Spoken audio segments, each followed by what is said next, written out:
kasih Bapa, kami mau menetapkan hati untuk tetap percaya kepada Tuhan. Bahkan apapun masalah, persoalan yang mungkin sedang kami hadapi, kami mau tetapkan hati untuk setia kepada Tuhan. Sebab Tuhan terlebih dulu setia kepada kami. Terima kasih Bapa, terima kasih buat pujian, penyembahan.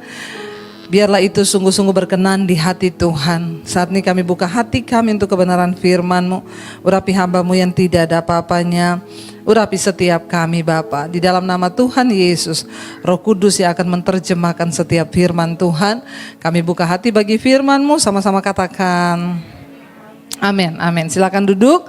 Bapak Ibu yang terkasih, Shalom. Bagaimana kabarnya hari ini? Luar biasa, karena kita punya Tuhan yang luar biasa. Iya. Dan siapa yang mau doanya dijawab?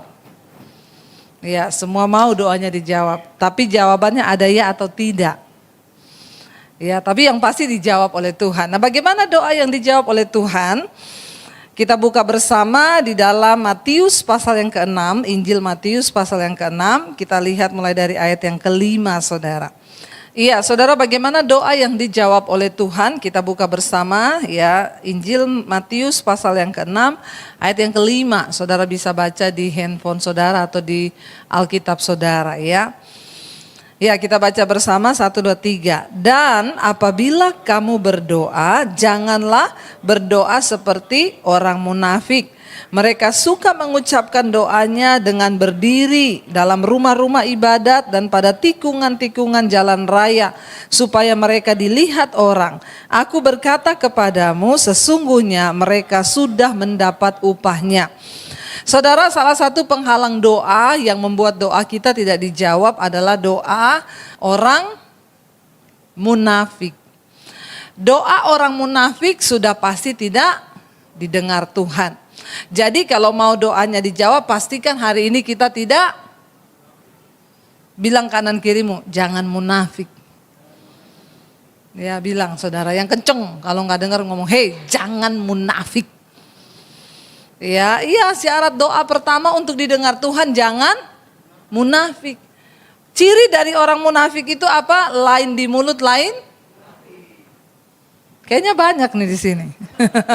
Makanya ngomongnya langsung cepet gitu ya. Orang munafik itu lain di mulut, lain di hati. Tuhan membenci kemunafikan. Karena itu doa orang munafik nggak mungkin didengar Tuhan. Ya, ayat nih berkata siapa orang munafik itu?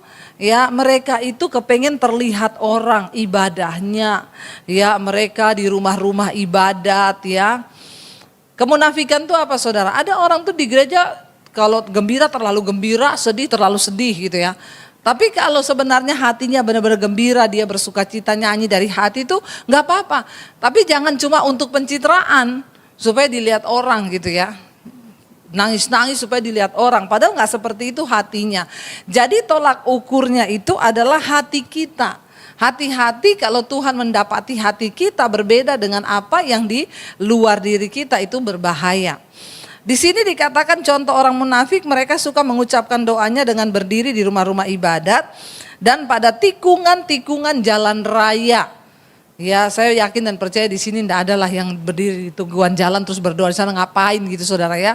Kita bersyukur ya, kita nggak usah berdiri-berdiri di jalan lah berdoa. Mungkin tuh zaman dulu mereka berdoa di pinggir-pinggir jalan supaya dilihat rohani.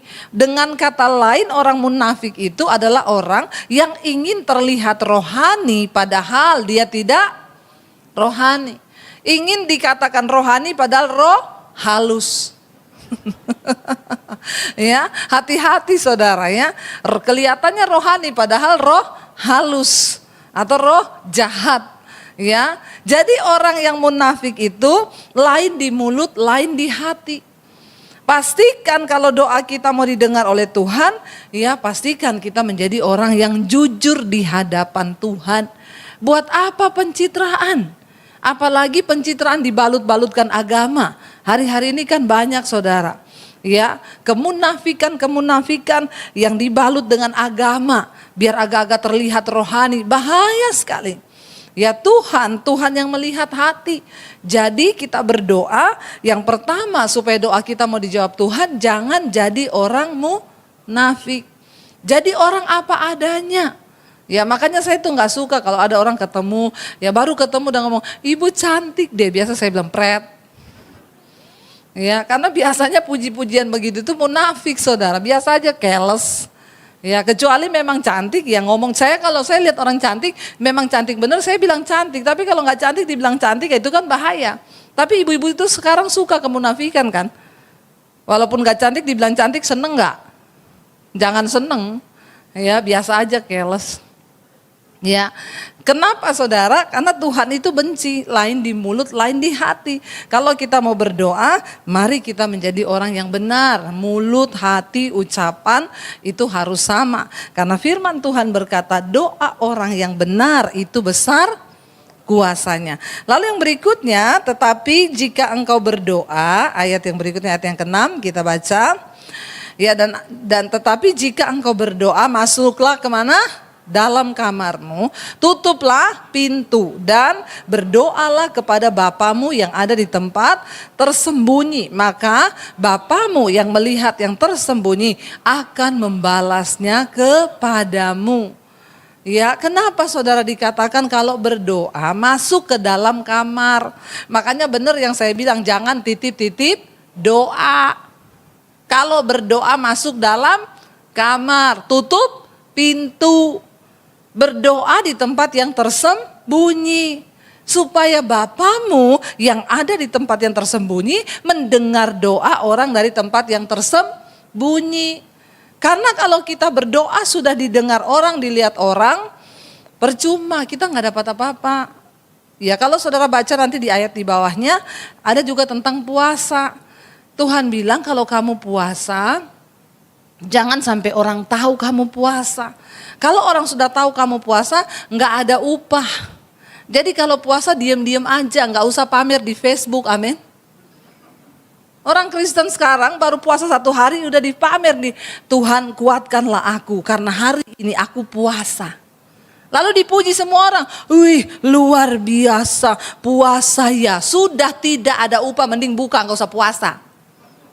Nggak ada upah rohaninya sudah hilang, melayang lenyap. Ya, ada lagi baru mau buka puasa, udah tulis status di Facebook. Puji Tuhan, 1 jam lagi buka puasa. Puji Tuhan, hari ini saya diberi kekuatan oleh Tuhan. Saya berpuasa, sebentar lagi saya akan berbuka. Terus orang puji semua, luar biasa ya, makin hari makin cinta Tuhan. Pret, sudah nggak ada upah puasamu karena sudah dapat pujian dari orang. Kalau mau puasa diam-diam aja. Ya, kalau mau melakukan sesuatu, ayo kita apalagi itu yang berhubungan dengan Tuhan. Ya, ibadah yang dari hati kita itu loh. Ya, kita masuk di kamar Tuhan bilang berdoa tutup pintu. Makanya benar saudara, ya kalau di agama seberang itu tahajud jam 2 malam.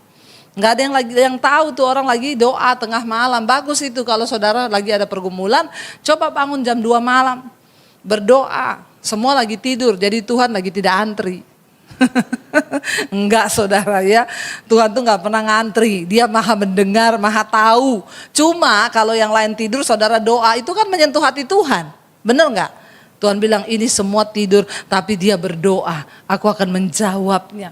Karena dia mencari aku di saat orang lain terlelap. Itu namanya bayar harga.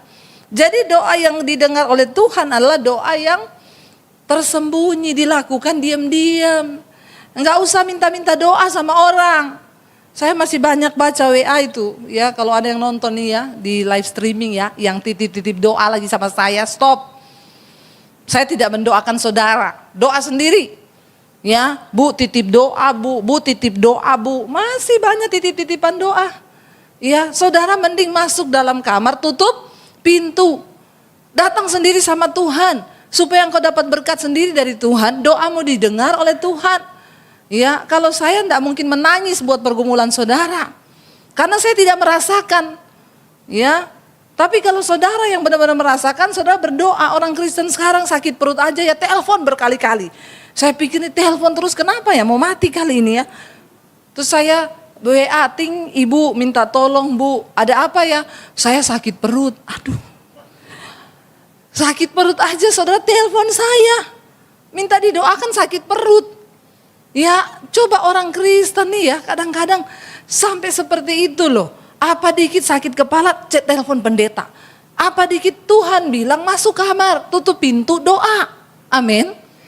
Itu doa yang dijawab oleh Tuhan. Pendeta itu tidak lebih sakti dari saudara.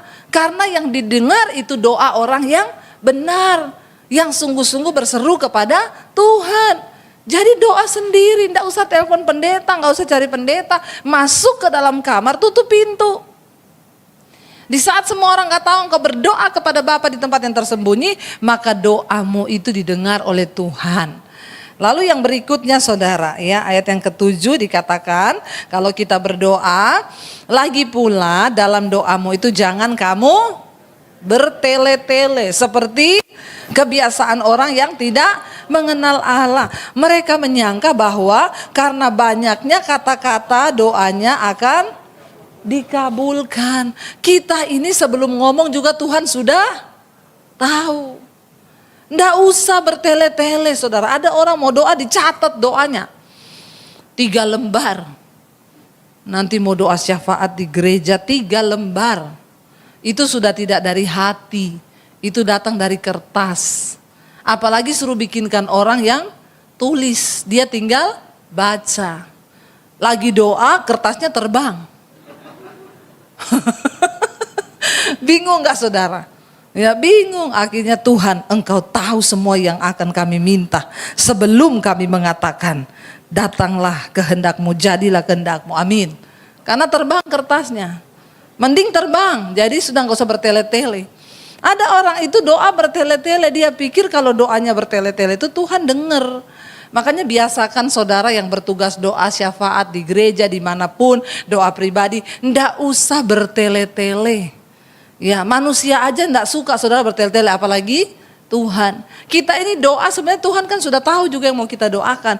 Tapi kenapa di gereja kita sering ada doa syafaat? Untuk kita doa bareng-bareng yuk. Menyatukan hati yuk. 2-3 orang bersepakat meminta apapun Tuhan dengar. Tapi tidak usah bertele-tele. Ya mau doa makan saja, Tuhan Engkau yang menciptakan jagat raya alam semesta.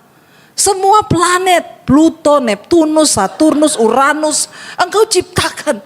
Ini pelajaran biologi, sejarah atau apa gitu ya. Saya pernah dengar ada orang berdoa di meja makan begitu. Enggak selesai-selesai begitu amin, ikannya udah dimakan kucing.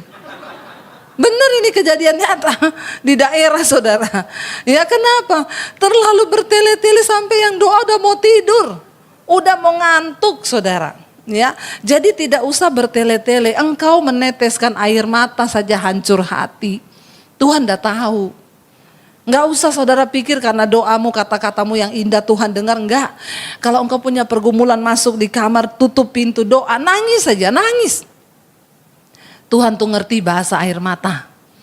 Enggak usah engkau ngomong dari A sampai Z, Tuhan aku butuh rumah, butuh mobil, butuh ini, enggak usah. Tuhan tahu. Bahkan yang engkau tidak minta, itu akan Tuhan berikan. Karena dia Bapa yang lebih mengerti kebutuhanmu, amin. Saya ingat pertama kali datang di Jakarta, saudara, suami saya bilang, saya berdoa minta rumah ya. Saya bilang, enggak, saya tidak akan berdoa minta rumah. Kenapa? Karena Tuhan tahu, kalau kita sudah butuh, Tuhan kasih, enggak perlu kita doa. Enggak perlu kita minta. Ya Tuhan itu yang lebih tahu apa yang kita butuhkan. Lebih baik sekarang kita berdoa meminta perkenanan Tuhan.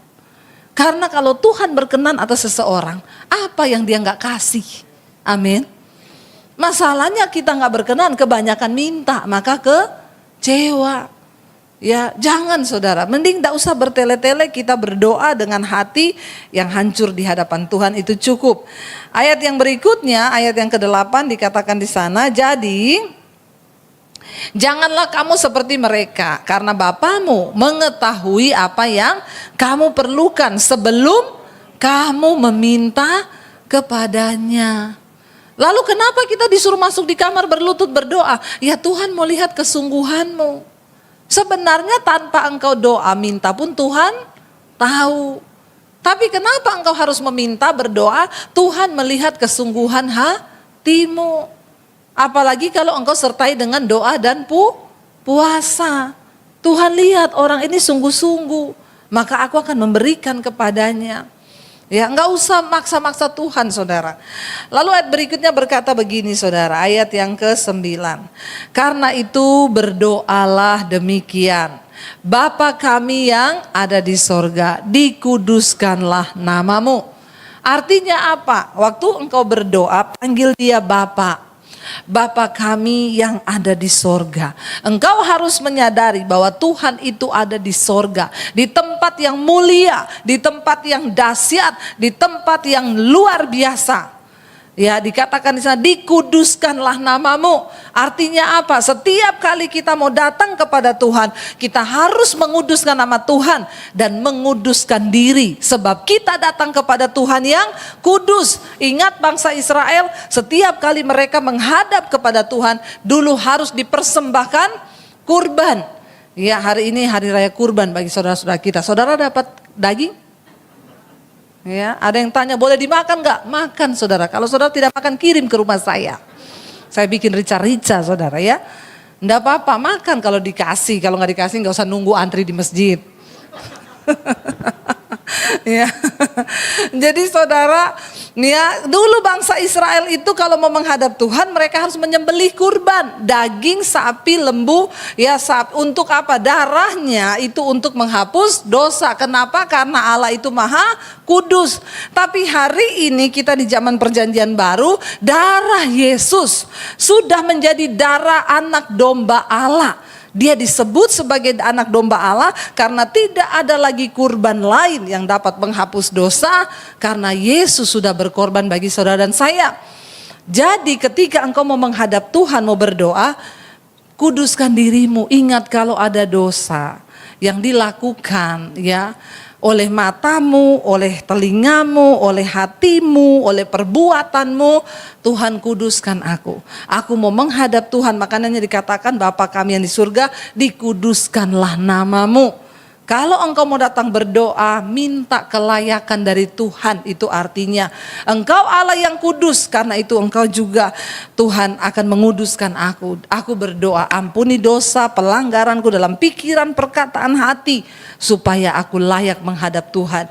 Lalu di sana dikatakan ayat yang ke-10, ya, datanglah kerajaanmu, jadilah kehendakmu di bumi seperti di surga. Kalau engkau berdoa, ingat Yesus sudah mengajarkan, Bapa, jangan kehendakku tapi biar kehendakmu. Artinya apa? Berserah penuh kepada kehendak Tuhan di dalam doa-doa kita. Datanglah kerajaanmu, jadilah kehendakmu atas doa-doaku Tuhan. Sebelum kita berdoa, ingat dulu bahwa yang terbaik itu adalah kehendak Tuhan, bukan kehendak kita. Jangan meminta sesuatu yang memaksakan. Tuhan Yesus memberikan contoh dan teladan. Bapa, kalau bisa cawan ini lalu daripadaku, tetapi kalau memang aku harus meminumnya, jadilah kehendakmu atasku. Engkau boleh berdoa, tapi ingat, jangan pernah lupa Tuhan, datanglah kerajaanmu, jadilah kehendakmu dalam hidupku seperti di dalam sorga. Yang berdoa minta jodoh, ada di sini? Yang belum menikah berapa banyak? Yang belum menikah angkat tangan. Tidak usah malu-malu, angkat tangan. Supaya kita berdoa sama-sama di sini biar dapat jodoh yang terbaik.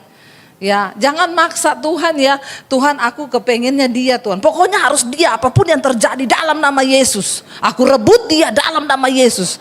Ngapain gitu, saudara, ya? Engkau harus berani berkata, Tuhan, kalau memang dia jodohku, berikanlah dia bagiku. Kalau tidak, putus dalam nama Yesus. Malah ketawa loh, banyak yang tidak rela putus ini. Amin. Harus berani. Ya, jangan ngeyel. Itu perlu. Kenapa doa-doa kita sering tidak dijawab, bahkan kita kecewa, karena yang kita mau itu kehendak kita. Padahal ada kehendak Tuhan yang lain, seringkali yang lebih indah. Ada orang telepon saya, Bu, saya mau bunuh diri, saya tidak kuat menghadapi hidup. Kenapa? Tunangan saya pergi sama perempuan lain. Saya bilang, haleluya, puji Tuhan 12 kali. Kita makan-makan, bikin pesta. Kenapa ibu bilang begitu? Puji Tuhan, kau diputuskan Tuhan. Belum menikah, sudah kelihatan karakter dan tabiatnya. Untung belum menikah. Kamu harus ucapan syukur 7 hari 7 malam. Jangan sedih, apalagi mau bunuh diri, bodoh. Harus bersyukur. Daripada sudah terlanjur nikah, baru dia pergi sama perempuan lain. Ya makanya ibu-ibu saya mau bilang, ya jangan mencintai suamimu 1000% di atas Tuhan. Ingat baik-baik ibu-ibu, ya, karena suami itu hanya titipan. Kalau nggak diambil Tuhan, diambil perempuan. Ya, tapi suami-suami di sini semua luar biasa. Amin, bapak-bapak. Jangan sampai ada yang diambil sama perempuan. Daripada diambil perempuan, mending diambil Tuhan. Nggak ada yang bilang amin nih bapak-bapak. Ya, bener nggak? Mau bunuh diri gara-gara ditinggal tunangannya. Yo bagus, saya bilang ditinggal tunanganmu bagus. Ada yang telepon, Bu, saya baru sebulan menikah, suami saya pergi, Bu, ternyata dia punya pacar banyak sekali. Ah, kalau ini saya udah nggak bisa ngomong. Saya bilang, kenapa kamu gak konseling sama saya waktu masih belum menikah? Sebenarnya saya berapa kali tergerak mau konseling sama ibu. Tapi saya tahu kalau saya konseling sama ibu, masih ibu suruh putus. Nah. Ya, itulah orang Kristen tuh suka main-main, tuh suka. Ngerti sebenarnya kehendak Tuhan. Makanya perlu kita bilang, datanglah, kerajaanmu jadilah. Karena kehendak Tuhan itu yang terbaik buat hidup kita. Jangan memaksa dengan kekuatanmu sendiri, dengan keinginanmu sendiri. Nggak usah sok tahu. Tuhan maha tahu, tapi manusia itu suka sok bertobat. Jangan sok tahu. Makanya perlu ini dikatakan. Ini saya jabarkan doa Bapa kami satu persatu. Supaya saudara ngerti rahasia doa yang Yesus katakan. Ayat yang ke-11. Berikanlah kami pada hari ini makanan kami yang. Nah, kenapa sering kali kita stres? Karena kita nggak ikuti doa ini. Tuhan, berikanlah pada kami tahun ini makanan kami yang berkelimpahan. Nah, itu orang Kristen. Makanya stres, doanya nggak dijawab. Padahal Tuhan bilang minta untuk ke kapan? Hari ini. Saya mau tanya, hari ini ada yang belum makan? Siapa yang belum makan? Saya traktir di bawah, bener. Bayar sendiri tapi. Siapa yang belum makan hari ini? Udah makan kan? Yang sudah 3 kali makan? Nggak usah angkat tangan, bikin malu. Ya, bener nggak saudara? Ya, tidak ada kan dari kita yang belum makan hari ini? Nggak ada kan? Makanya berarti dari kita ini nggak ada yang terlalu melarat, nggak ada yang perlu ditangisi hidupmu kan? Karena Yesus mengajarkan pada kita, berikanlah kami pada makanan kami yang. Tapi kita ini karena kita berdoanya tidak sesuai doa Bapa kami, makanya kita stres. Berikanlah pada kami Tuhan pada tahun ini makanan yang berlimpah-limpah.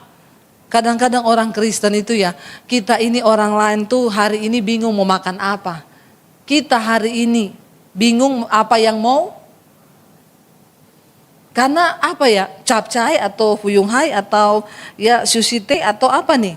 Bingung apa yang mau dimakan, orang lain bingung mau makan apa. Ya, apa yang kita mau makan ini nggak ada, tapi kita ini kadang bingung loh. Sampai kadang berantem, enggak aku mau ke sini loh, tapi dia mau makan di sana, makan di sini. Bukankah kita ini sebenarnya semua diberkati Tuhan? Ya, jadi tidak ada alasan untuk kita tidak bersyukur karena ayat ini mengajarkan pada kita yang secukupnya. Makanya firman Tuhan bilang asal ada makanan dan pakaian itu cukup. Cuma manusia itu pengennya yang lebih. Makanya stres hidupnya ya. Jadi ini tolong ya ditanamkan baik-baik dalam hatimu. Yang berikutnya ayat yang ke-12. Dan ampunilah kami akan kesalahan kami seperti kami juga mengampuni orang. Di dalam doa yang dijawab oleh Tuhan ada unsur minta ampun dan ada unsur melepaskan pengampunan. Kalau Anda tidak ada di dalam doamu seperti ini, maaf, doamu pasti tidak dijawab.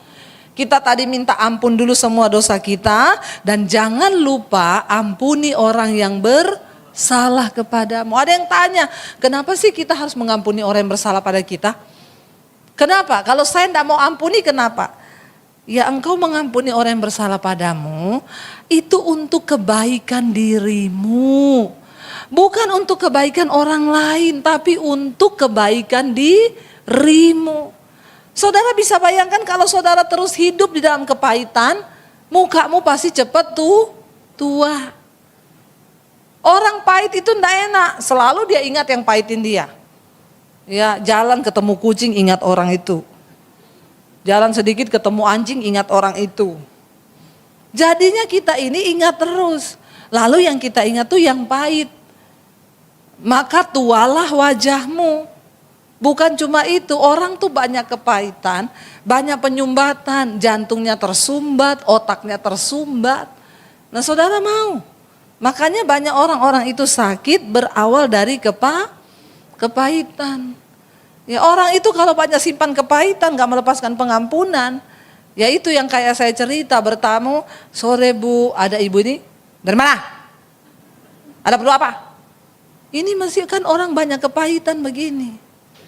Ya, ibu ini ada Bu, ada, masuk. Astaga, ini orang udah tersumbat-sumbat semua ini kayak begini nih. Ya, mesti penyumbatan semua ini otaknya. Saya duduk. Saya pikir nih orang ya, ternyata benar. Akhirnya saya layani, dia bilang, situ apa? Pendeta atau apa? Saya bilang saya pendeta. Berarti situ bisa baca orang. Dalam hati saya kalau ada tulisannya ya saya baca. Kalau nggak ada tulisannya apa yang mau saya baca? Ngeri ya saudara, ya ngeri loh. Tapi ya gampang aja saya baca orang begini. Kan Alkitab bilang hati mencerminkan wajah, wajah mencerminkan hati. Orang model begini nih mesti pahit hatinya. Nggak mungkin manis hatinya. Orang model begini ya mirip-mirip anjing galak kan. Coba saudara ya. Lalu dia bilang, ya kalau situ memang hamba Tuhan punya kuasa, coba baca saya. Ya saya ngomong aja, maaf ya Bu, Ibu kayaknya banyak kepahitan, banyak kekecewaan. Sambil saya ini berdoa dan berjaga-jaga. Orang begini nih sakit jiwa saudara. Ada vas bunga di depan saya nih bisa melayang ke kepala saya nih. Jadi saya menjauh saudara ya. Tiba-tiba dia bereaksi saudara. Lagi duduk saya bilang gitu. Wih ternyata dijamah Roh Kudus, nangis. Langsung, bukan orang jauh Bu yang menyakiti saya, tapi orang dekat. Memang biasa yang bikin orang terluka itu orang dekat. Nggak ada orang jauh Bu bikin terluka. Saya mau tanya saudara, pernah nggak ada saudara dengar orang, saya kepahitan Bu sama siapa? Supir angkot. Nggak ada kan saudara kepahitan sama siapa? Tukang parkir Bu. Nggak ada saudara orang kepahitan sama orang jauh itu nggak ada. Kenapa orang yang kepahitan itu sama orang terdekat? Karena punya ikatan batin, hati. Ya, sama istri kepada suami, suami kepada istri, anak pada orang tua. Itu bisa bikin kepahitan. Karena kita ini deket. Kalau sama sopir truk kan kita nggak deket. Sopir angkot kita juga udah lupa mukanya. Hari ini dia serempet mobil kita, besok kan nggak mungkin saya pahit sama tuh sopir angkot itu. Nggak mungkin saudara udah lupa mukanya. Tapi orang yang ada di hati itu yang bisa bikin sakit hati. Makanya hati-hati jaga hati. Ya, jadi akhirnya saudara begitu saya doakan, saya peluk dia, kasih Bapak penuhi hidupnya. Ibu itu yang tadinya nangis tiba-tiba, wah makin nangis, kelepasan terjadi. Lepas Bu semua kepahitan, Ibu buang, lepaskan pengampunan. Iya. Habis itu stop nangisnya, tersenyum dia saudara. Baru dia senyum sama saya.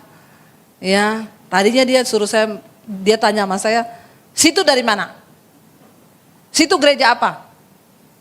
Ya, situ sana sini, situ sana sono. Nggak sopan loh, kan saya itu ada namanya ya. Tapi begitu habis didoakan gini, maaf Bu Pendeta, Ibu namanya siapa ya? Saya jawab, situ. Lah kok rohnya pindah sama saya? Saya yang jadi kepahitan. Ya, saya bilang nama saya Debbie Basir, Bu. Terima kasih ya, Bu. Iya. Dia tanya, Ibu mau minum apa? Saya bilang kopi juga boleh, Bu. Ada kan? Oh, ada. Saya jawab karena dia tanya dengan senyum. Kalau dia tanya, minum apa? Jangan saudara jawab, kopi. Datang kopi pakai sianida. Maka matilah kau.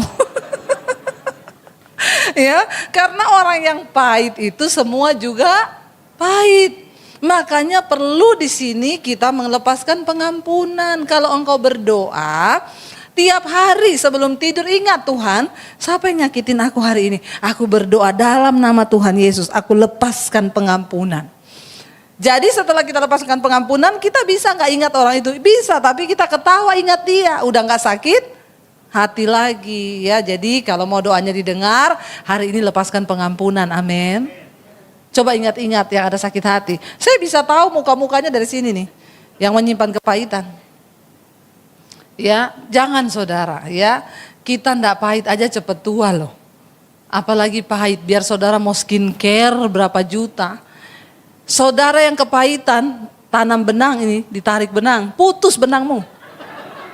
Percaya saya, saking pahitnya hatimu, baru dipasang, tik, putus. Jatuh lagi, serg. Ya, jadi ndak usah pahit-pahit, mending hidup itu dibuat manis saja, amin. Yang berikutnya dikatakan di sana, iya, dan janganlah membawa kami dalam pencobaan, tetapi lepaskanlah kami daripada yang jahat, karena engkaulah yang mempunyai kerajaan dan kuasa dan kemuliaan sampai selama-lamanya.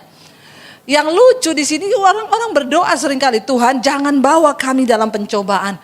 Tapi seringkali dia yang membawa diri dalam, nah, ya, memang Tuhan gak bawa dia dalam pencobaan, tapi dia yang bawa dirinya sendiri dalam pencobaan. Ada orang WA saya, Bu, saya ini sama istri saya hubungan tidak harmonis. Akhirnya saya cari-cari, Bu, di online aplikasi cari wanita-wanita yang bisa dijadikan teman. Lalu saya dapat, Bu, akhirnya saya mulai WA-WA-an sama wanita ini. Lalu kami mulai ya rutin tiap hari WA-WA-an. Ternyata wanita ini sudah main perasaan, Bu. Tiap hari dia telepon saya, dia rasa kalau nggak telepon sama saya sehari dia kayak belum makan. Ya, jadi dia telepon saya, Bu. Tapi saya merasa ini sudah enggak benar. Akhirnya saya putuskan dia, saya jujur, saya ini suami orang, kita putus aja ya. Dia nggak terima, Bu, dia nangis, Bu. Dia kecewa, Bu. Jadi saya tanya sama ibu sekarang, apa yang harus saya lakukan, Bu? Model begini saudara ya. Saya baca WA begini nih, ya rasanya saya sedih, ya kecewa, marah, tapi lucu. Ini kan bukan orang yang ada masalah, tapi cari-cari. Doa jangan bawa kami dalam pencobaan, tapi dia yang cari.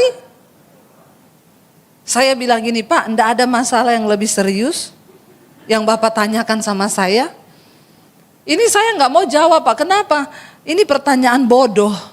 Ya, saya nggak mau jawab. Kenapa? Bapak tahu itu dosa. Jangan tanya sama saya.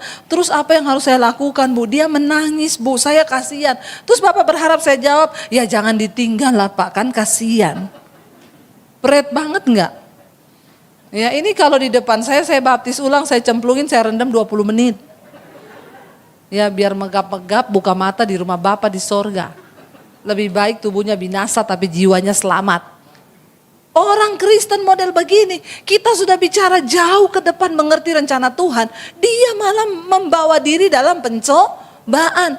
Nih ya, banyak orang Kristen masuk dalam masalah karena membawa diri dalam pencobaan. Nih yang muda-muda ini pacaran, jangan pacaran sama pria yang mabok, merokok.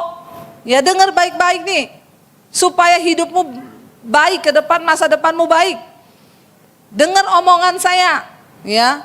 Terus nanti ndak mau konseling sama Bu Devi, mesti disuruh putus. Makan tuh cinta. Ya udah gitu nikah pakai foto-foto pretwet. Ya saudara, engkau sudah tahu kebenaran. Enggak usah kita ini mau pura-pura ya main-main, apalagi dosa segala macam. Udah tahu kebenaran. Kita hidup lurus ikut firman aja, hidup ini berat. Apalagi engkau mau neko-neko belok kanan belok kiri. Bapak-bapak kalau ada yang ganggu-ganggu di WA atau dimanapun, jangan dilayani. Kalau perlu kasih tahu istri. Nggak ada yang amin. Istri saya, Bu. Ya, istri-istri juga tidak usah terlalu menjadi intel buat suami. Semua diperiksa. Ya, kita berdoa, kita benar-benar menjadi istri yang ya percaya kepada suami. Demikian juga suami. Ya, kalau engkau ada yang goda apa, kasih tahu istrimu. Kita ini teman pewaris kerajaan Allah. Nggak boleh masuk surga sendiri, harus gandeng tangan masuk surga. Supaya bareng-bareng kita bawa anak cucu kita juga masuk dalam kerajaan Allah. Ya, jadi saudara berdoa, Bapa, jangan bawa kami dalam pencobaan, tapi lepaskan kami daripada yang jahat. Jangan saudara cari-cari yang jahat, iblis saudara cari, baru saudara masukkan dirimu di dalam rencana iblis. Itu yang salah.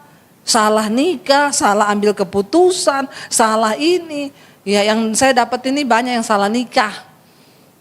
Berarti gimana, Bu, kalau salah nikah? Masih boleh diulangi lagi enggak? Enggak boleh. Kalau ada hari ini merasa saya ini salah nikah, Bu. Dulu saya sudah tahu suami saya ini judi, rokok, mabok, saya tetap maksa nikah sama dia. Ya sudah, sekarang itu adalah salibmu. Jadi kalau tiap lihat suamimu nyanyi aja salibku, salibku gitu ya. Pikulah salib itu. Berdoa, tidak ada perkara yang mustahil. Suamimu sanggup diubahkan Tuhan. Istrimu sanggup diubahkan Tuhan. Karena itu saudara, mari kita sungguh-sungguh menyerahkan hidup kita kepada Tuhan. Masih ada 2 ayat, kita baca ayat yang ke-14 berkata di sana, karena jikalau kamu mengampuni kesalahan orang, Bapamu yang di sorga juga akan mengampuni kamu juga. Ayat yang berikutnya, tetapi jikalau kamu tidak mengampuni orang, Bapamu juga tidak mengampuni kesalahanmu. Bayangkan kalau saudara tidak mengampuni orang, maka Tuhan juga tidak mengampuni dosamu. Padahal kita ini tiap hari bikin dosa. Dalam pikiran, perkataan, kalau nggak diampuni karena kita nggak lepaskan pengampunan, maka numpuk itu dosa kita. Bagaimana kalau kita punya dosa yang numpuk, doa kita dijawab? Itu kan nggak mungkin. Karena itu lepaskan pengampunan supaya engkau juga diampuni. Karena orang yang tidak diampuni dosanya, doanya tidak dijawab. Makanya kitab Mazmur berkata, berbahagialah orang yang dosanya diampuni, ya, dan yang tidak diperhitungkan lagi kepadanya. Hari ini kenapa engkau harus mengampuni orang lain? Supaya dosamu juga diampuni. Supaya doamu jangan terhalang. Mari kita bangkit berdiri bersama saudara. Kita percaya bahwa Dia Tuhan yang sanggup melakukan segala perkara.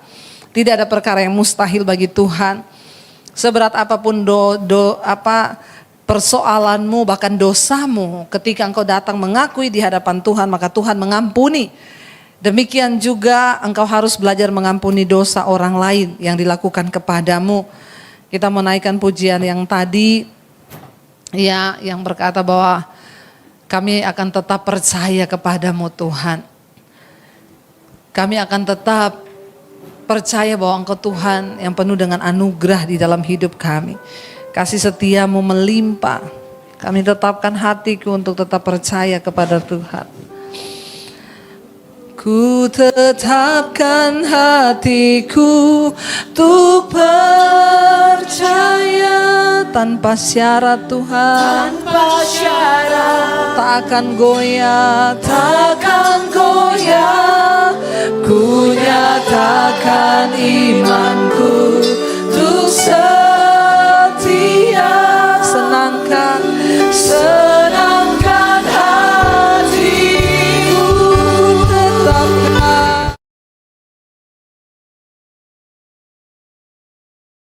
Yesus Kristus, penyertaan Allah Roh Kudus yang akan memenuhi hati dan hidupmu mulai hari ini, bahkan sampai kali yang kedua Tuhan Yesus datang menjemput kita, namamu tercatat di dalam kitab kehidupan. Di dalam nama Tuhan Yesus yang percaya diberkati Tuhan, katakan bersama, amin, amin, amin.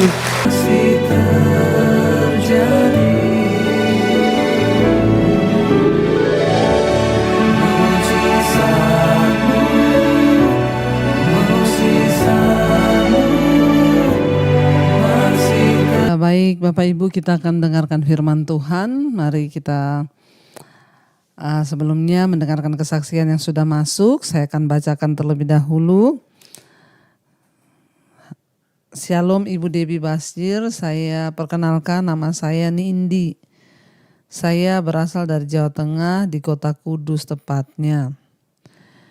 Ibu, saya mau bersaksi ya, kesaksian saya ini hari ini bahwa saya sudah disembuhkan oleh Tuhan Yesus.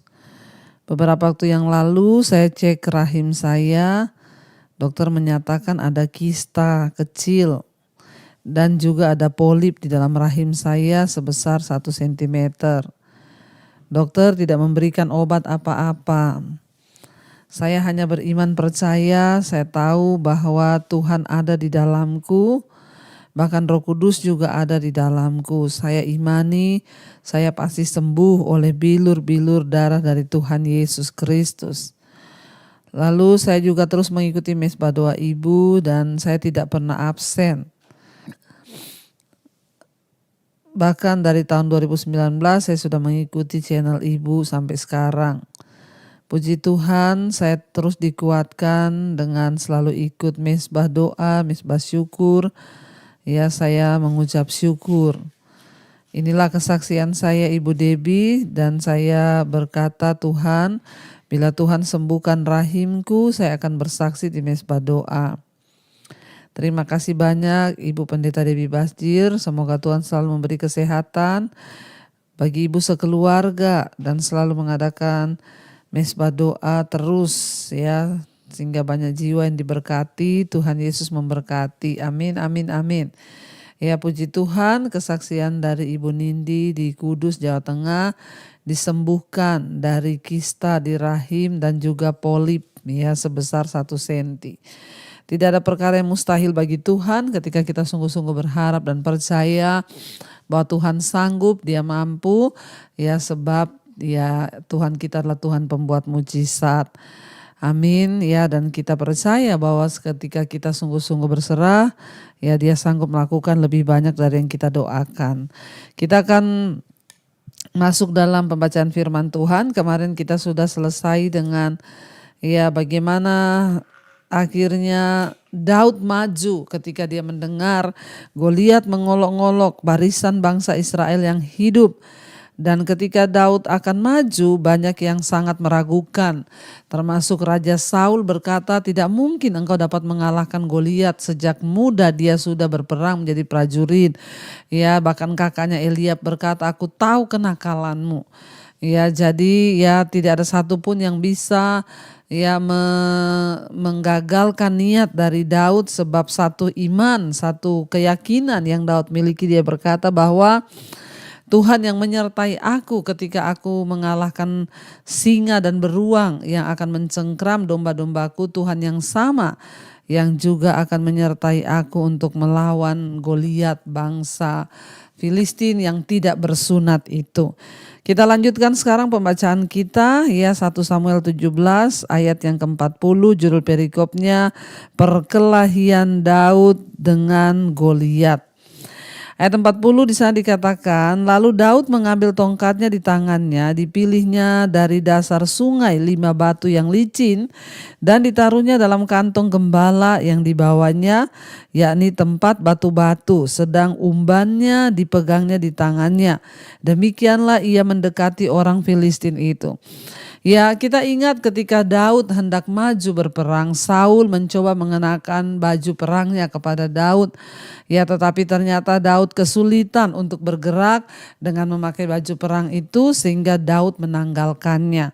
Ya, artinya apa? Daud hanya berharap kepada kasih karunia Tuhan, kepada kuasa Tuhan, dan dia tidak berharap pada kekuatan yang lain, bahkan perlindungan yang lain. Dan dikatakan di sana, dia mengambil beberapa batu ya untuk maju berperang melawan Goliat hanya dengan ya katapel yang ada di tangannya. Dan dikatakan di sana ya orang Filistin itu kian dekat menghampiri Daud dan di depannya orang yang membawa perisainya.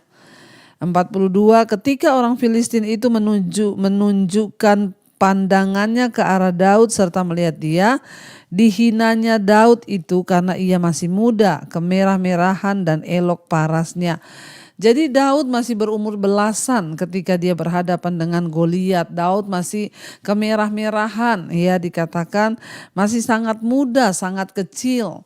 Makanya Goliat melihat Daud itu bukan tandingan yang sepantasnya ya untuk dia lawan. Makanya dia mengolok-ngolok, bahkan jangankan Goliat, ya Raja Saul, kakaknya Daud juga semua mengolok-olok Daud. Jadi Bapak Ibu ya jangan takut ketika manusia memandang kita remeh, ya tetaplah berjalan, ya jangan kecewa sebab kita percaya kuasa Tuhan dalam diri kita tuh lebih besar ya daripada cemoohan orang lain di depan kita. Ayat 42 ketika orang Filistin itu menunjukkan pandangnya ke arah Daud lalu dia mengolok-ngolok. Ayat 43 orang Filistin itu berkata kepada Daud, anjingkah aku? Maka engkau mendatangi aku dengan tongkat? Lalu demi para allahnya orang Filistin itu ya demi para allahnya orang Filistin itu mengutuki Daud. Ya dia berkata kepada Daud, kamu pikir saya ini anjing sehingga kamu datangi saya dengan tongkat. Ya dia berpikir bahwa Daud itu gak ada apa-apanya maju membawa tongkat bukannya dengan senjata yang dapat mengalahkan ya tetapi dia cuma bawa tongkat dan batu. Makanya orang Filistin Goliat berkata, anjingkah aku? Ya Bapak Ibu ya sering kali kita berpikir apa yang ada di tangan kita rasanya ya terlalu sedikit, rasanya nggak cukup apa yang aku miliki ini untuk melakukan sebuah pergumulan yang besar, perjuangan yang besar. Percayalah bersama dengan Tuhan apapun yang ada di tanganmu itu sanggup dirubah oleh Tuhan, sanggup lipat gandakan oleh Tuhan, bahkan sesuatu yang tidak mungkin. Sampai Goliat berkata, anjingkah aku sehingga engkau mendatangi aku hanya dengan tongkat ya. Dan pula kata orang Filistin itu berkata kepada Daud, hadapilah aku maka aku akan memberikan dagingmu kepada burung-burung di udara dan kepada binatang-binatang di padang. Ya bahkan dengan pedenya ya Goliat berkata kepada Daud, ya aku akan mengalahkanmu, dagingmu akan menjadi makanan bagi burung-burung di udara dan juga binatang-binatang di padang. Ayat 45, tetapi Daud berkata kepada orang Filistin itu, engkau mendatangi aku dengan pedang dan tombak dan lembing, tetapi aku mendatangi engkau dengan nama Tuhan semesta alam, Allah segala barisan Israel yang kau tantang itu. Wow, Bapak Ibu kita lihat, disinilah luar biasanya Daud. Dia berkata, ya engkau mendatangi aku dengan tombak, dengan lembing dan dengan pedang. Ya itu adalah senjata pertempuran yang dianggap dapat memberikan kemenangan. Ya tombak, pedang dan juga lembing. Ya tetapi kata Daud ya tetapi aku mendatangi engkau. Ya dengan nama Tuhan semesta alam, Allah segala barisan bangsa Israel yang kau tantang itu. Wow, iman Daud itu sangat luar biasa. Sehingga dia berkata kepada Goliat, engkau mendatangi aku dengan pedang atau peralatan pertempuran yang dianggap dapat memberikan kemenangan. Tapi aku mendatangi engkau bukan dengan pedang, bukan dengan lembing, bukan dengan peralatan perang yang komplit. Tetapi aku mendatangi engkau dengan nama Tuhan Allah semesta alam. Bapak Ibu, tidak peduli sebesar apa masalah di depan kita, mari katakan, aku mendatangi engkau dengan nama Tuhan Allah Israel, Tuhan Yesus Kristus, Allah yang hidup. Aku hadapi engkau penyakitku, aku hadapi engkau masalah keuanganku, aku hadapi engkau pergumulan-pergumulan hidupku atas nama Tuhan semesta alam Yesus Kristus Tuhan. Ya, maka kita percaya diberkatilah orang yang mengandalkan Tuhan. Waktu kita sungguh-sungguh mengandalkan Tuhan, maka Tuhanlah yang akan memberi kemenangan demi kemenangan itu di pihak kita. Ya, Daud berkata, engkau mendatangi aku dengan semua senjata-senjatamu, tapi aku mendatangi engkau dengan nama Tuhan Allah Israel. Ya. Lalu dikatakan di sana ayat yang ke-46, hari ini juga Tuhan akan menyerahkan engkau ke dalam tanganku dan aku akan mengalahkan engkau dan memenggal kepalamu dari tubuhmu. Hari ini juga aku akan memberikan mayatmu dan mayat tentara orang Filistin kepada burung-burung di udara dan kepada binatang-binatang liar, supaya seluruh bumi tahu bahwa Israel mempunyai Allah. Perhatikan, tujuan Daud mengalahkan Goliat hanya satu, supaya semua orang tahu bahwa Israel memiliki Allah yang dahsyat. Bapak Ibu, biarlah kita menghadapi segala persoalan masalah di hidup kita dengan berkata, aku mau menang atas masalahku Tuhan. Aku akan menghadapi semua masalahku dengan iman yang teguh. Aku mau keluar sebagai pemenang dari masalahku. Tidak peduli sebesar apapun masalah itu, mungkin seperti Goliat atau apapun, tapi aku percaya aku akan menang supaya orang tahu bahwa Allahku yang hidup itu Allah yang berkuasa. Ya, hadapi semua masalahmu hari ini. Jangan takut, jangan gentar, ya, katakan pada Tuhan, ya, aku percaya supaya ini dapat menjadi satu bukti bahwa aku menyembah Tuhan yang hidup dan aku memiliki kesaksian yang hidup bahwa Tuhan yang aku sembah itu Tuhan yang ajaib. Ya, jangan takut Bapak Ibu untuk menghadapi setiap persoalan di hidupmu, ya, asal engkau mau supaya orang mengetahui bahwa Allah yang engkau layani itu Allah yang engkau sembah adalah Allah yang dahsyat.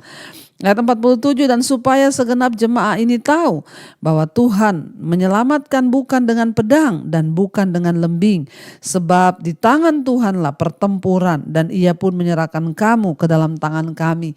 Ya, Daud berprinsip supaya juga seluruh tentara Israel tahu, dia bilang, seluruh rakyat Israel tahu bahwa kemenangan dari sebuah pertempuran itu bukan terletak pada senjatanya, pada lembing atau tombak atau apapun, tetapi ya Tuhan yang memegang pertempuran. Bapak Ibu, kita harus percaya bahwa ketika kita menghadapi setiap pertempuran di dalam hidup ini, menghadapi masalah, tantangan, kemenangan itu adalah datang dari Tuhan. Tuhan yang pegang kendali, Tuhan yang menentukan. Makanya kita harus sungguh-sungguh percaya, bagian kita adalah berserah dan percaya sungguh bahwa Tuhan sanggup memberikan kita jalan keluar dan kemenangan. Ya, dan dia berkata supaya seluruh rakyat ini tahu bahwa ya bukan dengan pedang, bukan dengan lembing, ya, kemenangan itu dapat kami raih, tetapi tangan Tuhanlah yang memegang pertempuran. Ayat 48, ketika orang Filistin itu bergerak maju untuk menemui Daud, maka segeralah Daud berlari ke barisan musuh untuk menemui orang Filistin itu. 49, lalu Daud memasukkan tangannya ke dalam kantongnya, diambilnya sebuah batu dari dalamnya, diumbannya, maka kenalah dahi orang Filistin itu, sehingga batu itu terbenam ke dalam dahinya dan terjerumuslah ia dengan mukanya ke tanah. Wow, hanya satu kali Daud mengarahkan batunya ya kepada Goliat. Batu itu menancap tepat di dahinya dan dia jatuh dengan mukanya ke tanah. Ya, kita melihat di sini Daud bisa bergerak lebih cepat daripada Goliat karena ia tidak membawa senjata apa-apa. Ya, dia tidak memakai baju sirah yang berat.